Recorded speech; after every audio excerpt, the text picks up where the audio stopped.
Hey, Hi. we're live. We're so excited. It's our first ever live marriage preparation Sunday school class. Yeah, we're really excited about this. We're very excited about this. We've been thinking about doing something like this for a long time. And then quarantine gave us the excuse to do it. Yep. A lot of times, I've noticed, at least in my service in the church, there's things that I want to do, and then there's things that I'm called to do. Yeah. And those things don't always align. And I've wanted to do this for a really long time, but I've never had the calling for it. And now, we have an excuse to do it. For it. Yeah. Yep. Before we get started, happy Easter. Yeah, happy Easter to everybody. I honestly didn't realize that we were going to be starting this on Easter because all the days are starting to blend into each other. That's true. She did not realize that. So today we want to kind of set a really clear foundation for the class.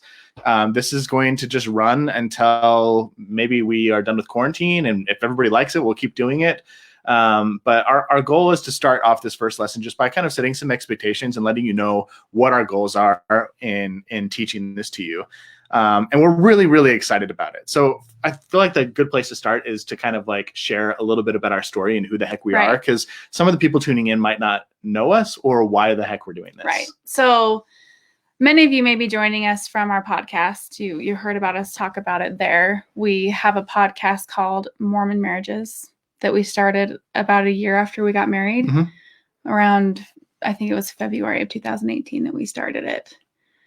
But we're Nate and Angilyn Bagley, and we got married in August of 2016. And let's talk about how we met, just to give a little bit of a background. Go ahead. So we met in a singles ward, which honestly, growing up, I told myself I'd never meet my husband in a singles ward. But here we are. We're a success story. I had just gotten back from my mission in Honduras.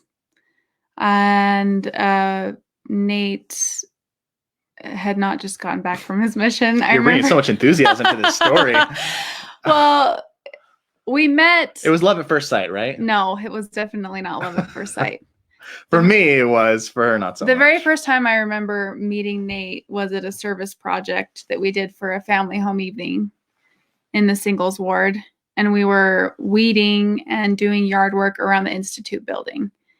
And I was very shy and introverted and came walking around the side of the building by myself, and everyone was at the bottom of a hill. They had just finished up and were starting to pass out treats. And all of a sudden, Nate turns around and looks up at me and starts clapping and whistling as I'm coming down. Not like crass whistling. Not like crass whistling, but like great job kind of thing. You did and it. I see the sea of people's heads turn and look up at me, and I go bright red. And I'm just like, who is this awkward person and why are they doing this? Please stop. Please stop. And that was my first impression of Nate. Thanks for sharing that, honey. You're welcome. And then we ended up meeting at a really, really officially meeting. This was several months before we even became friends, because again, I dubbed him as the guy who makes me feel uncomfortable, and he dubbed me as a shy, introverted girl who just got back from her mission, so we didn't even really interact.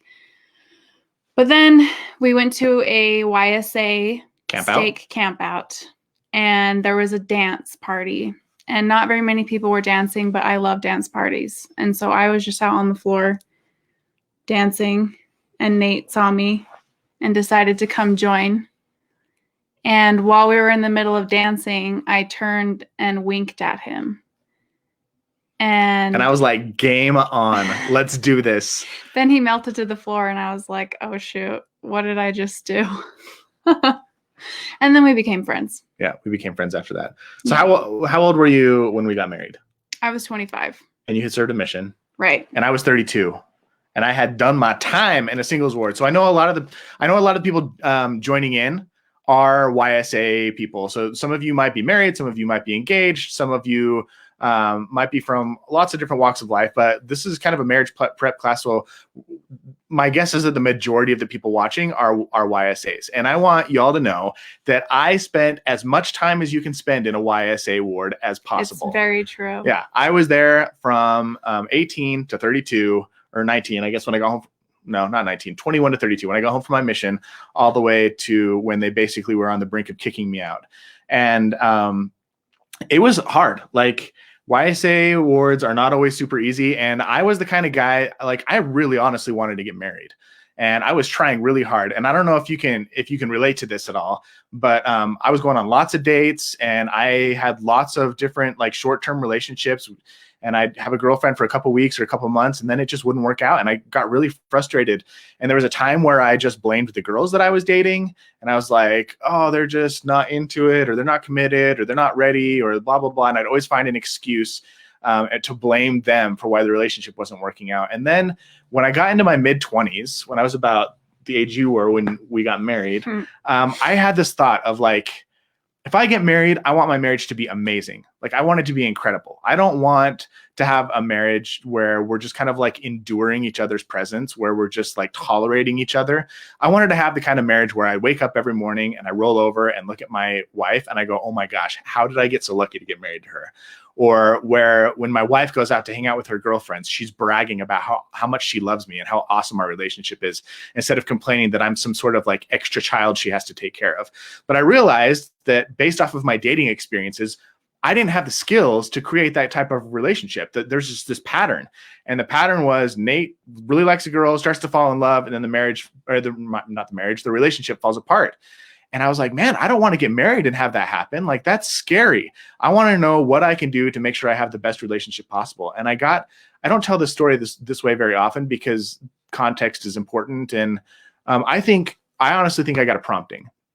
I felt more called to do this thing that I ended up doing than I felt called to go on a mission or do anything else in my, even marry Ange. Like, I didn't feel as strongly about that as I felt about doing this thing. And the voice that I heard, or the message that I got, the impression I got was, you need to go interview couples who have the type of relationship that you want and figure out what it is that they're doing that you're missing.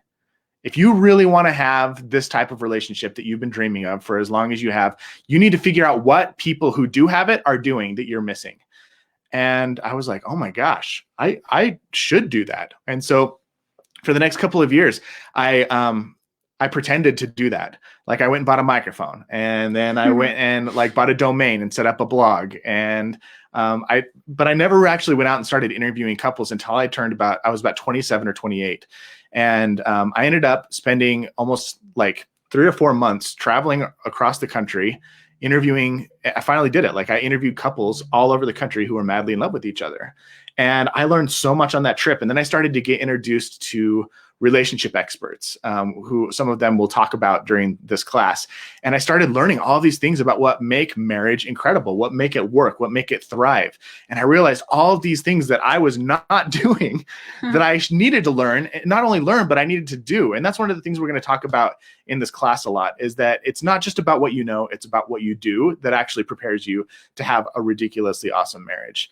So I started learning all about how to have a great marriage before I even got married. And then by the time I actually had gotten engaged and ended up calling my engagement off. I think Angilyn went through that as well. We both did. So we've both been through some heartbreaks and some challenges. And then we met each other, and I was 32, and my stake president was trying to kind of nudge me into the mid-singles ward. And I was like, I don't know. I got my eye on this Angilyn girl, and we ended up dating and falling in love and getting married. And it like, thank goodness it worked out, and it's been really awesome. So I just remember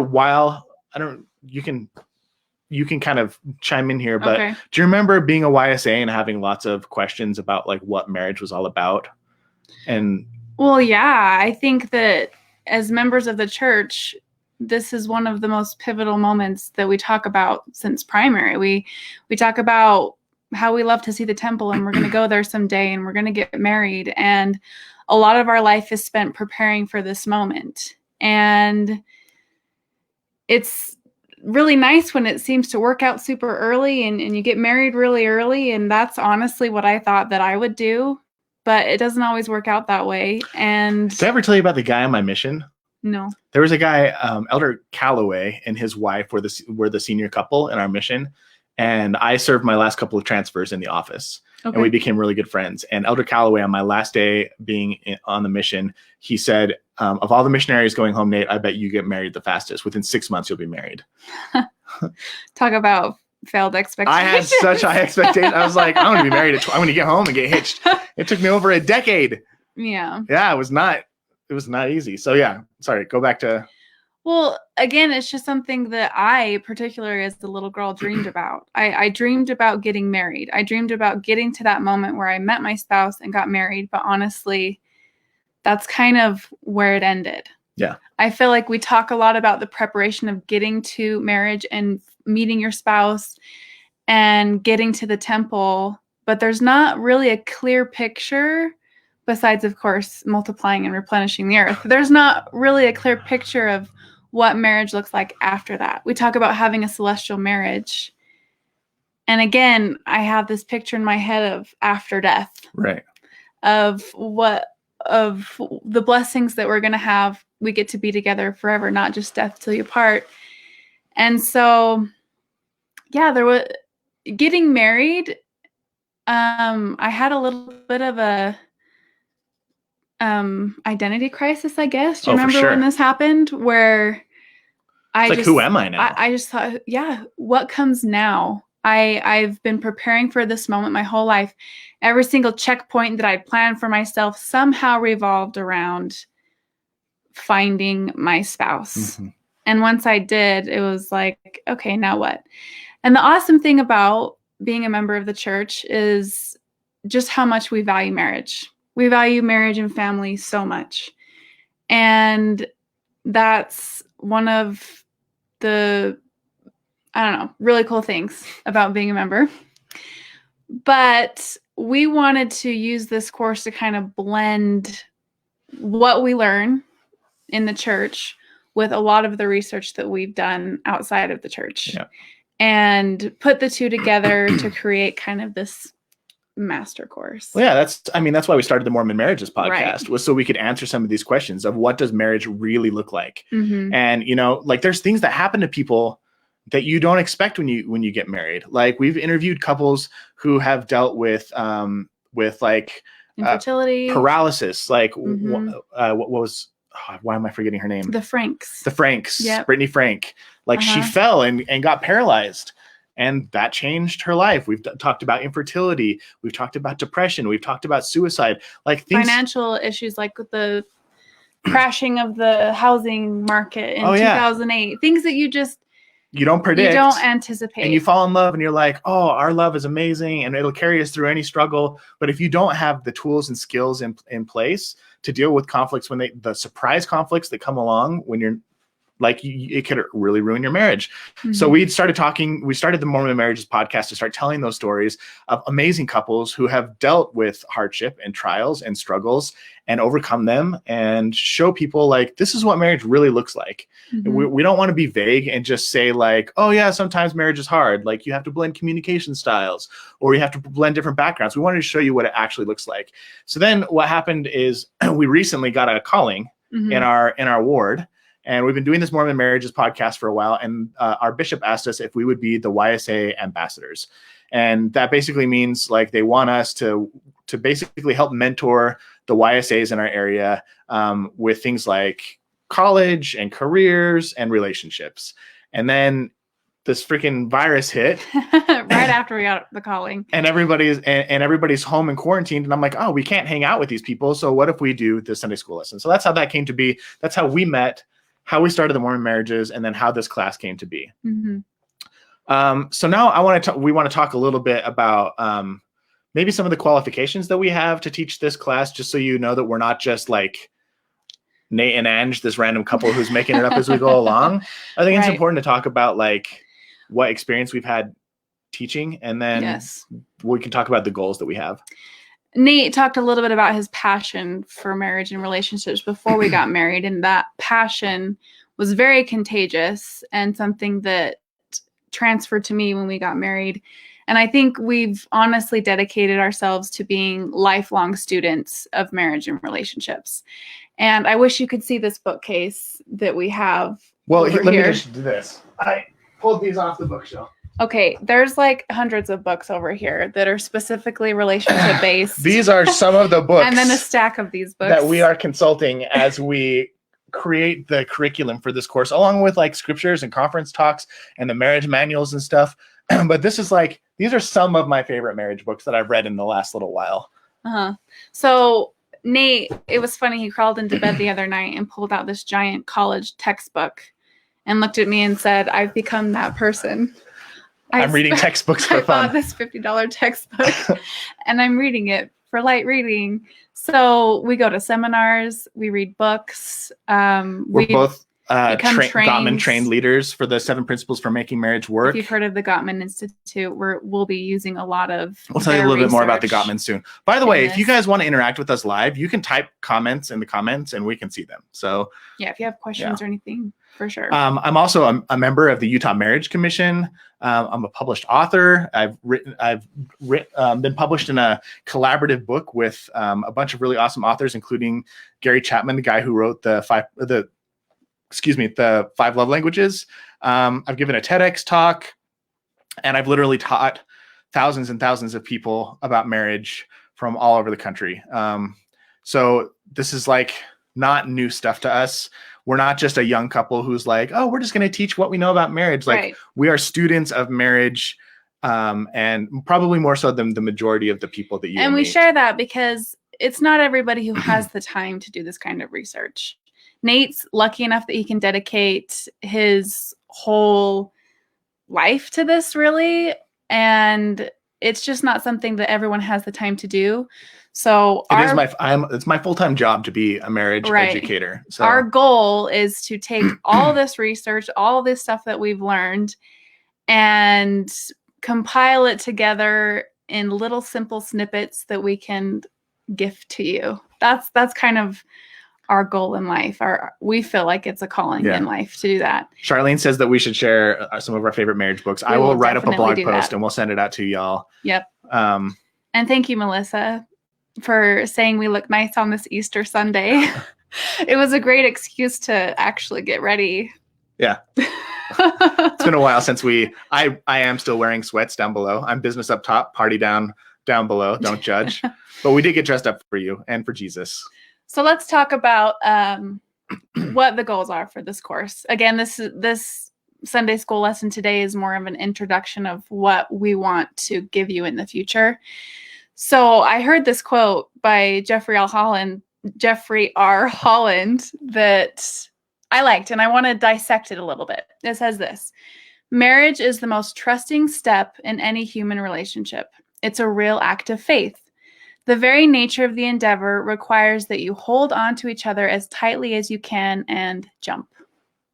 So I want you to think about that just a little bit, that visual of the act of faith of just finding your person that you've been spending your whole life trying to find, and then just being like, all right, let's jump. To me, that sounds really scary. It is. That sounds a little bit terrifying. And the thing that I want to focus on in this quote is that he calls it an act of faith. And so many times we hear that faith is an action word.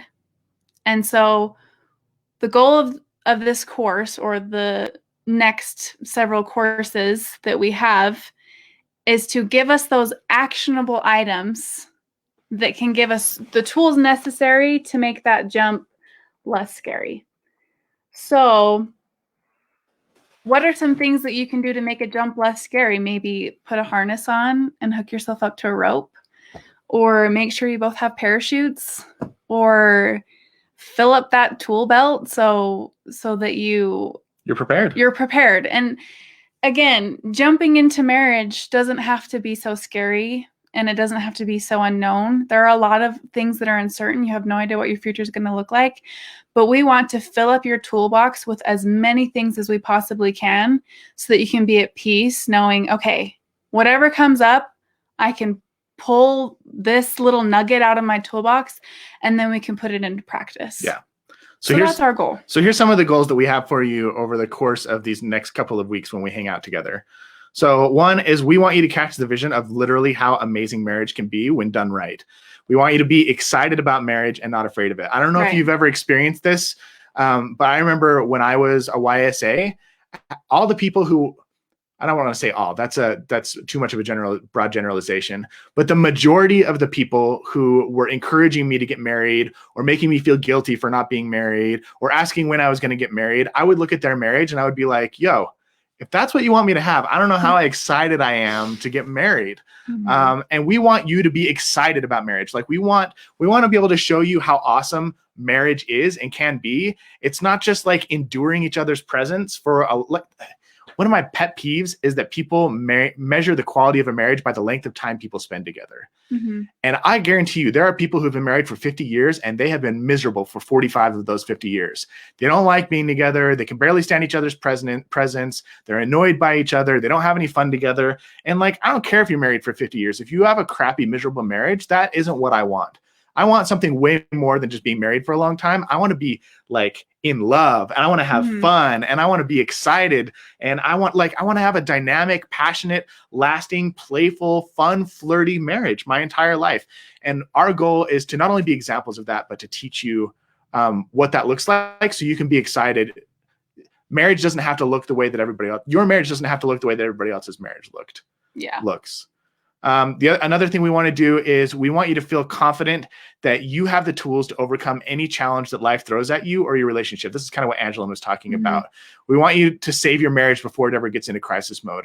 A lot of people, like there's a statistic in the marriage research world that says that the average couple waits 6 years after experiencing an issue in their marriage that makes them miserable before seeking outside help. So That's a long time. Yeah. Can you imagine like breaking your arm and waiting 6 years to go to the doctor? Like we want to give you the tools now so that when you experience issues down the road, and you will in your relationships, you already have the tools to deal with them and you already have the confidence to deal with them. And a huge reason why a lot of marriages fail or struggle is that they never did any work beforehand to prepare for the struggles that would inevitably come down the road. So we want you to feel confident that you can dive into a relationship and jump in and that you're equipped to handle the struggles that come your way instead of just like blindly hoping. Hope is not a good strategy for marriage. A lot of things that I heard before getting married was the peaks and the valleys of marriage, the ups and the downs, how it's a roller coaster. And it's true. That's how every relationship is. And that doesn't mean your relationship is abnormal if you find yourself in one of those valleys.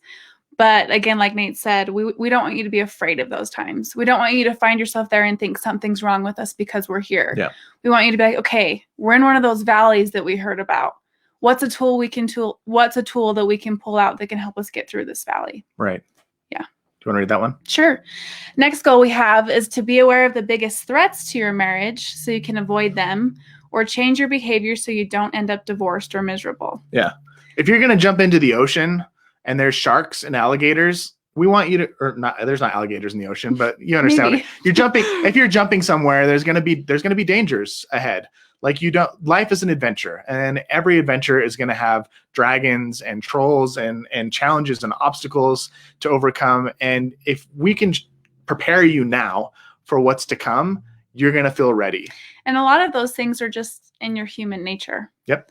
And things that two imperfect people coming together are going to start clashing into each other with. And our goal is to help you to recognize them in yourself so that you can start to overcome them. Yep.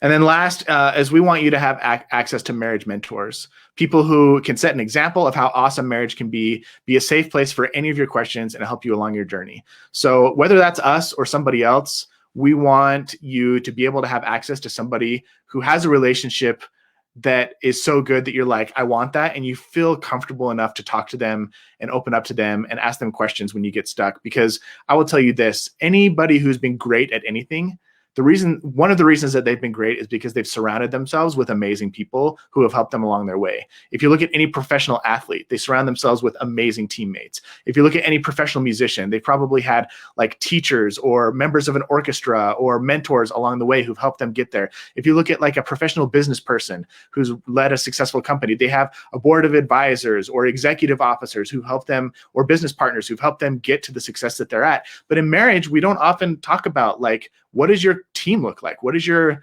What does your posse look like? Who are the people that you can rely on to encourage you and inspire you and help you when you get stuck?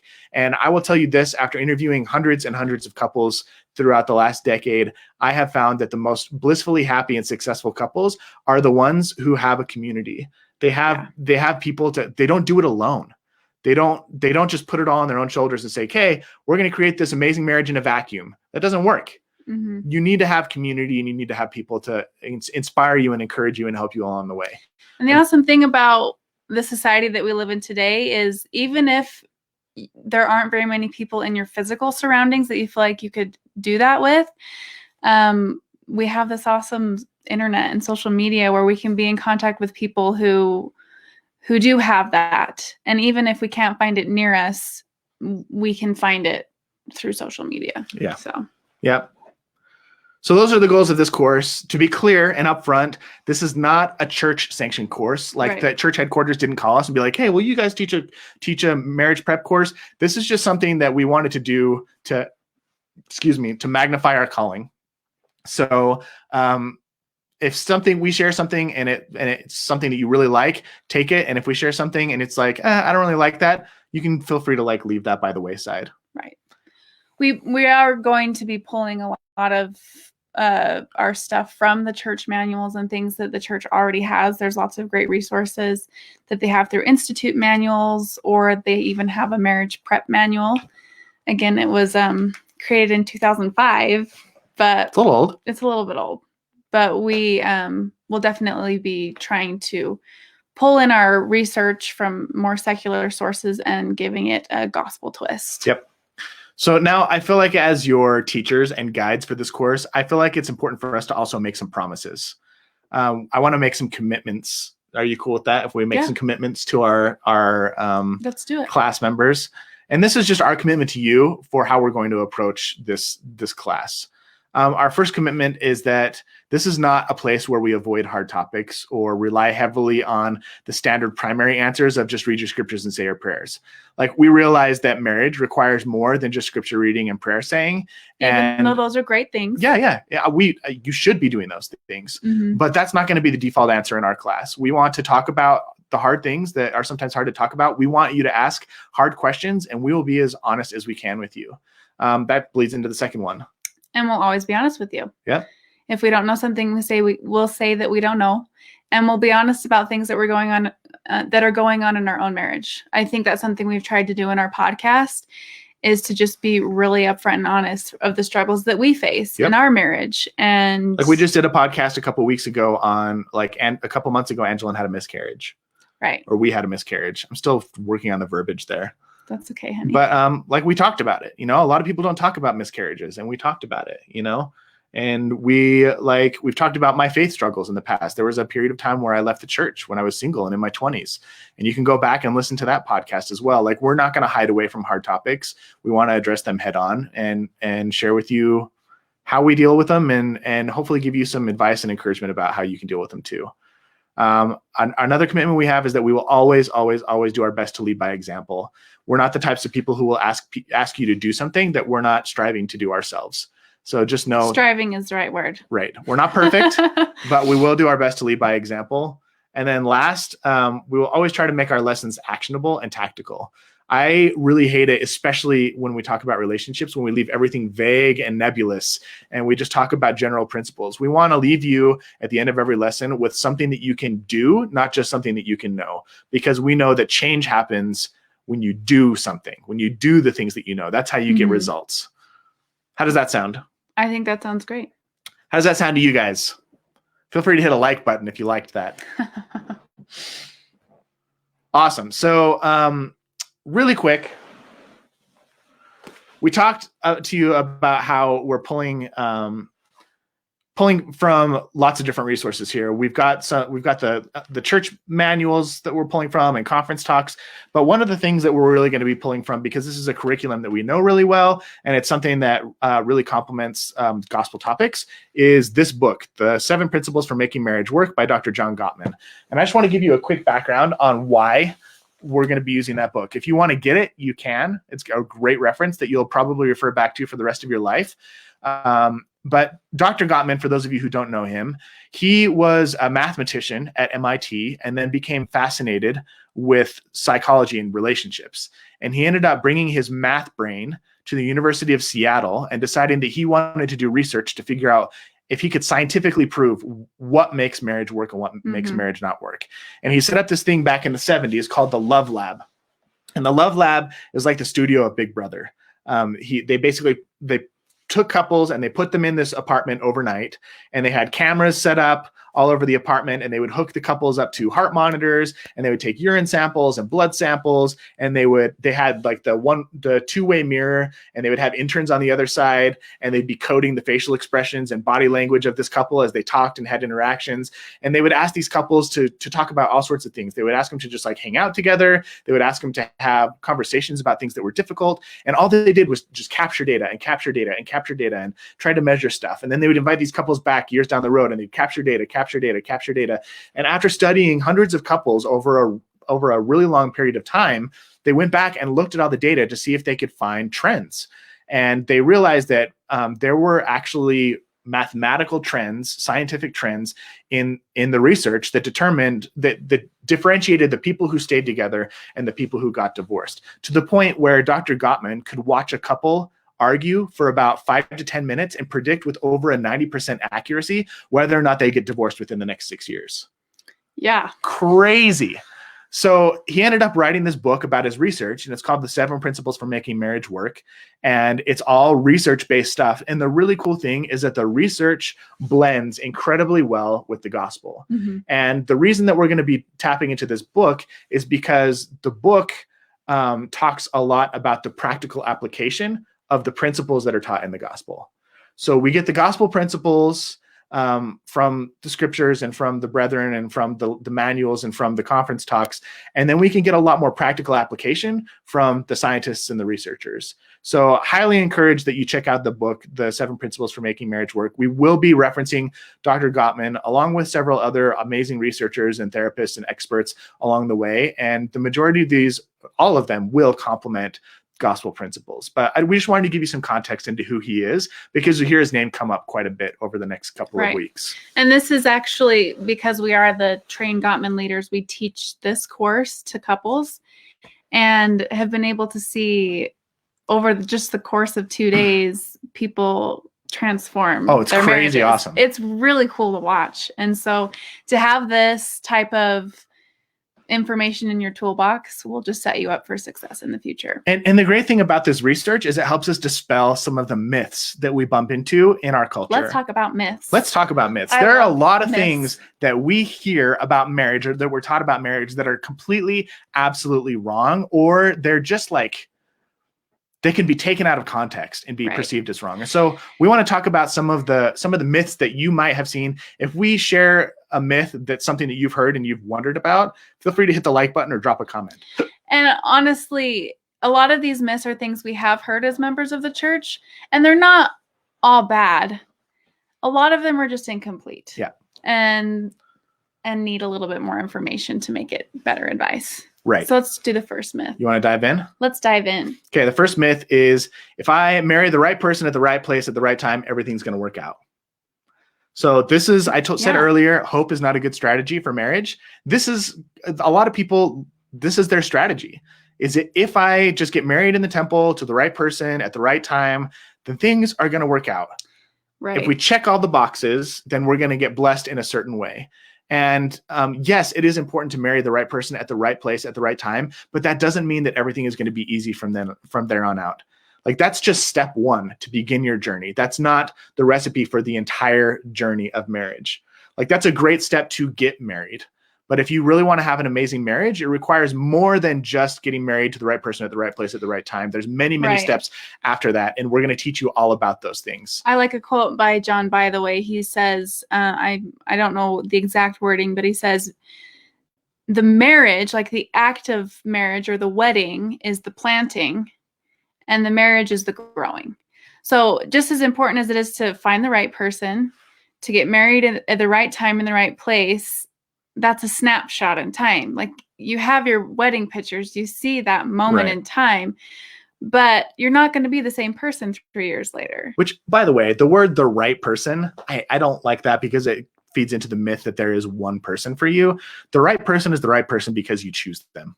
We could have a whole lesson. We could have a whole lesson on how to know that the person is the right person. But that's a whole other part of the myth that we didn't even bring up. And hearing this thing feels really nice. It does give a lot of hope, but there is more to it. Yeah. So. Ready for the next myth? You Yes. want to take this one? I will. Okay. This is one we hear a lot. And again, it's not bad. It's just put Christ in the center of your marriage and everything will work out. That's something I heard a lot when I got engaged to Nate and when we were getting married. It was just put Christ in the center of your marriage. And that's important. Striving to be Christ-like, reading your scripture, saying your prayers. Or the triangle that they always teach you about, where it's like you're over here and your partner's over here and Jesus is here. And the closer you get to Jesus, the closer you get to each other. Right. I get the principle. All great things. But what does that look like? Like, what does putting Christ in the center of your marriage look like when you bump up into financial issues? Or what does it look like when you have overbearing in-laws? Or how about a special needs child? Or a miscarriage? You know, like when something like that happens, it's really great to have that foundation of having a Christ-centered life and a Christ-centered marriage. But we want to take it a step further to show you what that would actually look like. Right. Again, we made the promise that we would give you actionable items, things that you could physically do, right, that will help you get through those types of situations. And yeah. This is the kind of advice that's true in general, but it's the kind of advice that people give when they don't know what else to say to you really to have vague. Have a great relationship. So we want you to keep this advice, like put Christ at the center of your marriage, but we want to give you some really practical, actionable ways to do that, because this isn't really super helpful. And this also creates kind of a false expectation that if you are checking all the boxes and doing everything that the church has told you to do, that you won't have any problems, or that you won't have any marital issues if you're doing all that. And we don't want you to have that expectation. And I think that goes to our next myth. Yes. There you go. Next myth is that having a great marriage means you don't have conflict. This is probably one of the biggest marriage myths ever. This is a huge marriage myth. Research actually shows that some of the happiest couples on the planet argue often. They have lots of disagreements. They have lots of passionate conversations. And some of the unhappiest couples on the planet never have any arguments at all. They barely even talk to each other. But you probably have seen people like that, where like they don't talk about anything of substance. Like they can't have a meaningful conversation, let alone an argument. Roommate syndrome. Yeah, it's roommate syndrome. It's like living with a stranger that you just happen to be married to. What is the statistics they say about like couples arguing about the same things? Or so they did some research to figure out like what caused couples to have what caused divorce. And a lot of people thought like, oh, the thing that we argue about the most is the thing that causes divorce. Maybe it's sex or money or in-laws or parenting or whatever. And they actually did research and found that the most fulfilled couples and the most unfulfilled couples actually argued about the exact same topics. And when asked to order them in like order of severity of the things that caused them the most distress to the least distress, they actually ordered the topics that they argued about in the same order. So it's not what you argue about that causes your relationship to deteriorate.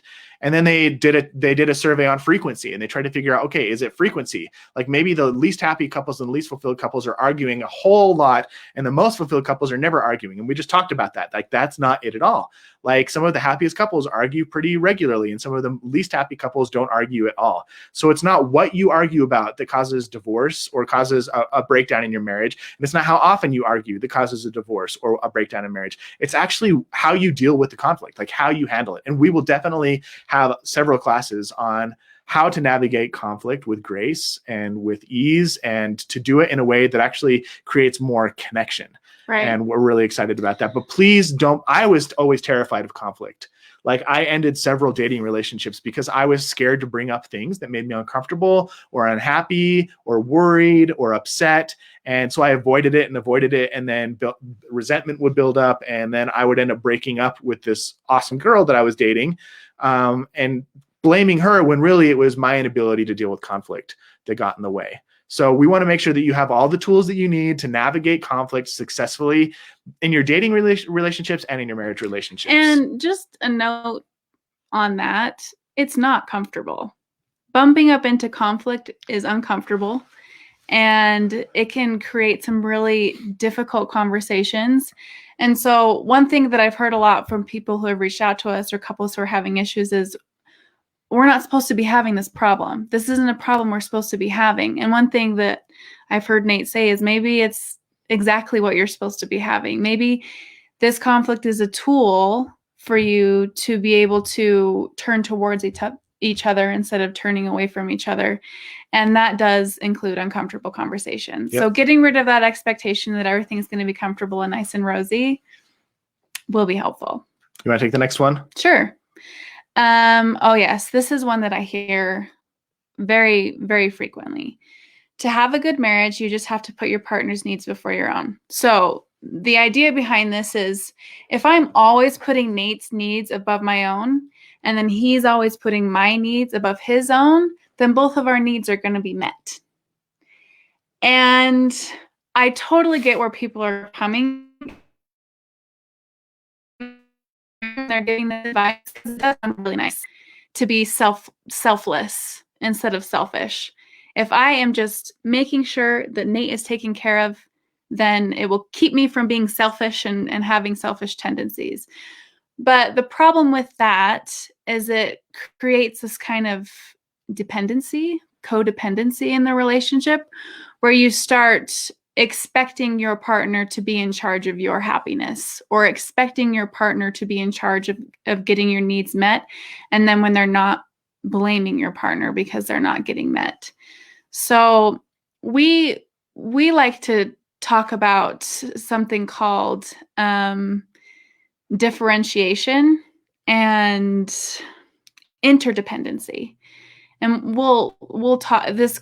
We'll take an entire course to talk about, but taking charge of your own needs, making sure that your own needs are being met, being comfortable asking your partner for what you need. This is one of the myths that I really want to dispel completely, because being selfless is great, but it's just really not a good foundation to have that thought process in your marriage. Yeah, making somebody else responsible for something that's your responsibility.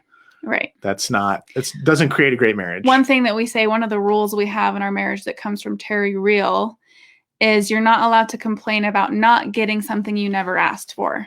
So instead of this idea of just putting each other's needs first, we want to teach you the tools of learning how to ask for what you want in a way that doesn't come across as nagging or creating unrealistic expectations. Yep. That is a tool that we will be discussing in the future. And the last myth is comes from a conversation I had a couple of weeks ago. It's I don't have to wait until I die to have a celestial marriage.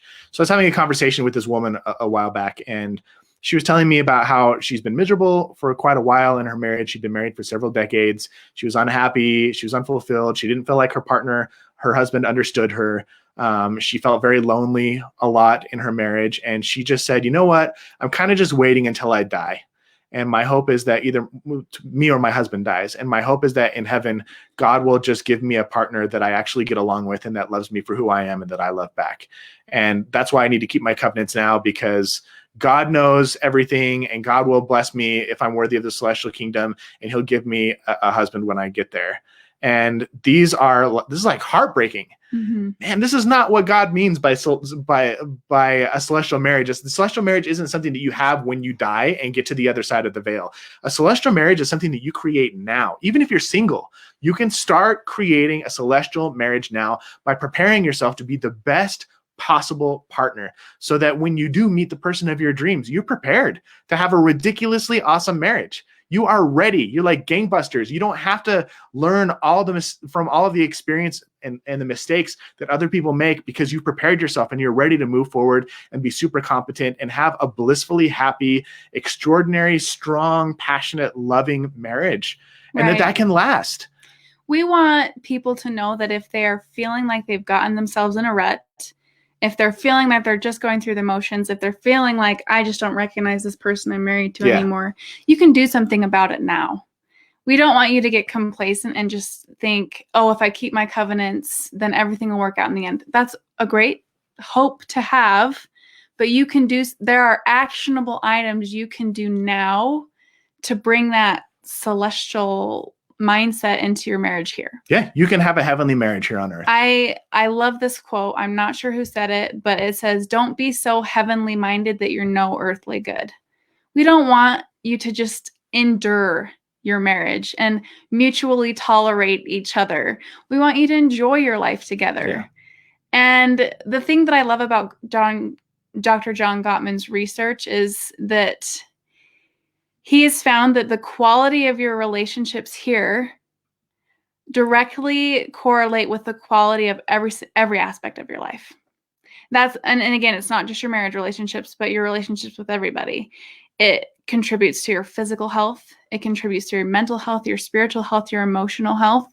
And so let's do something about it now instead of just hoping that it'll all work out in the end. Definitely.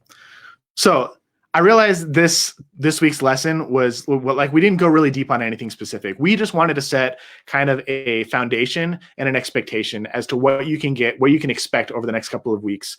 We're going to go really deep over the next few weeks. Today was very, very shallow and surface level because we just wanted to make sure that you understood who we are, why we're here, and what we want to teach you. So just to give you a little bit of a teaser for next week's lesson, we're going to dive in and we're going to talk about the purpose of marriage in this life. This is our favorite thing to talk about. Yeah. So we love this topic.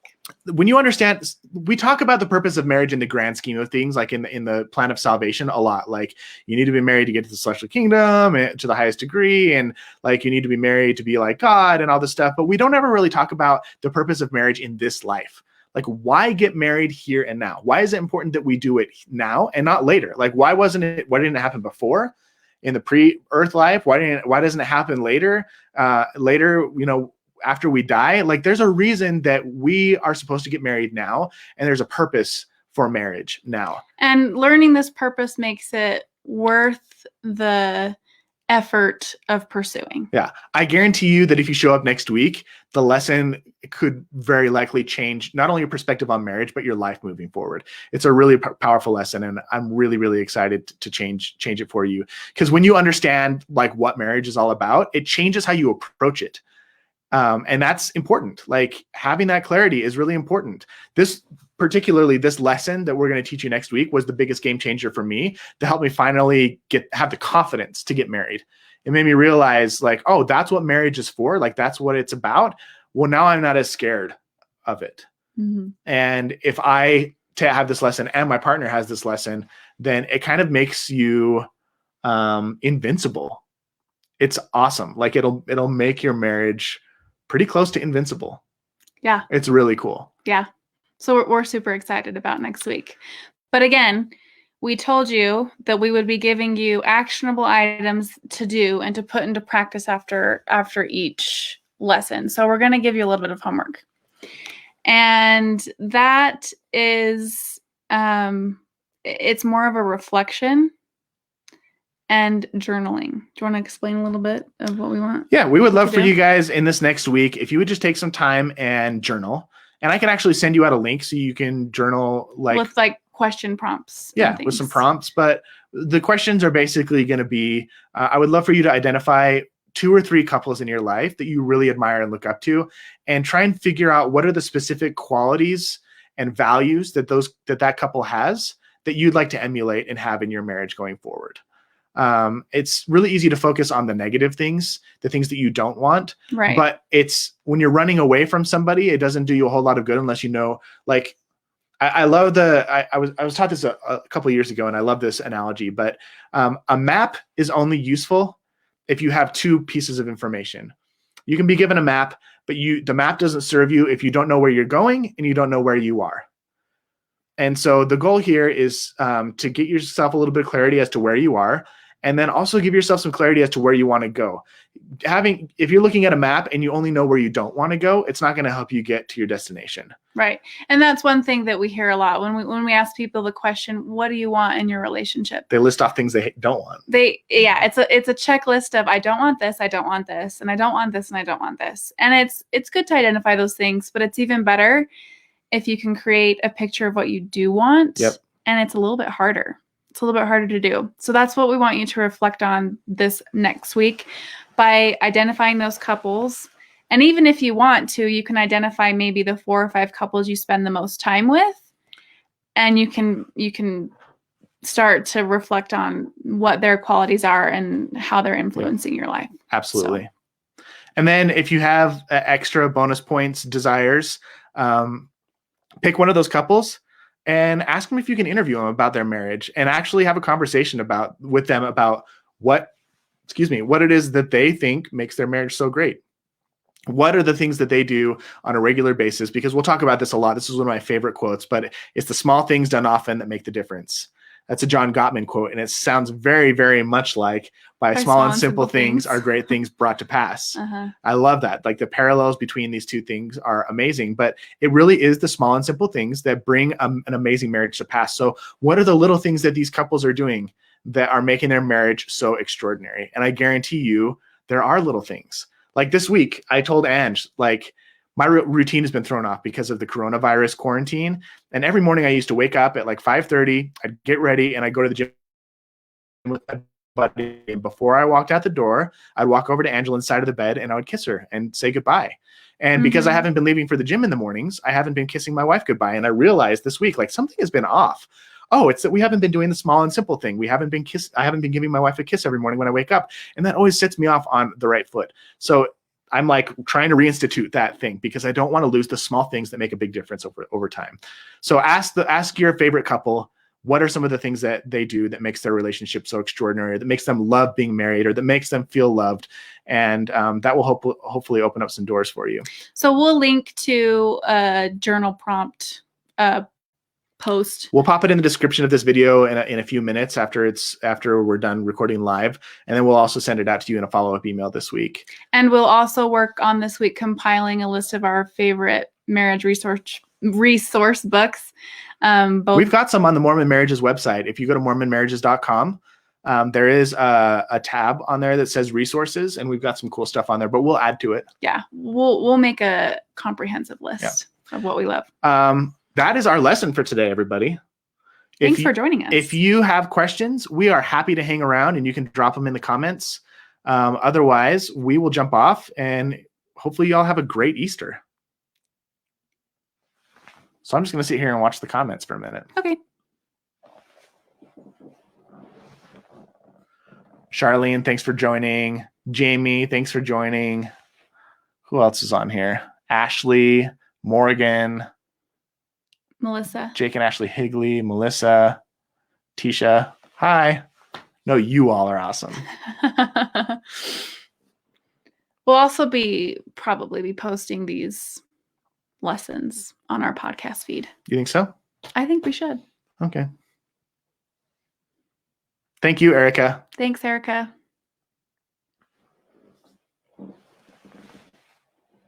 Okay, I don't see any questions coming in.